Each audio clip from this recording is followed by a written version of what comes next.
来看新竹湖口这个代志，湖口乡发生一件窃盗案，有3嫌犯锁定一个新建案新的工地，完工了，住户还未带入去，装潢要你收尾时入去共拼，头地4条电缆线以外，连加速路的路线嘛无放过，工地主任赶紧报警抓人。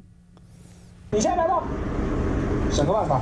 警察摕搜索票抓贼仔，将规尾嘛是逃袂过警察的追捕。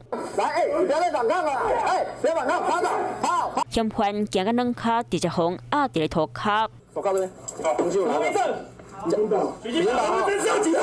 袂搁再反抗，现场搁调查到真侪电线含犯罪证据。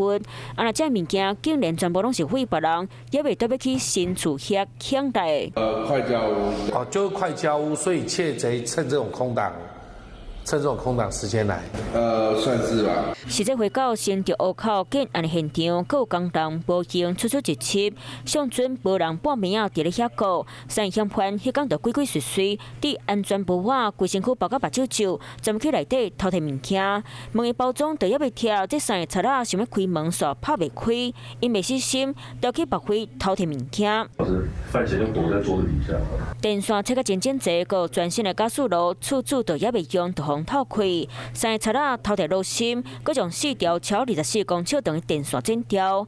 廖准讲是 WiFi 机器是监视器，嘛甲伊偷摕，因甲这偷摕来物件全部甲伊卖掉，互因贪卖7万块。结案询问后，依窃盗罪移送新竹地检署侦办。新建案的家具装潢互偷摕，厝主的新厝也未大未来，就先互拼了，恐惊爱加到监视器，或者是含保全做连线，才袂阁掉贼头。Hello， 我是林明瑞。想要抢先掌握最及时的新闻资讯吗？赶快订阅、按赞、开启小铃铛，锁定我们华视新闻的 YouTube 频道。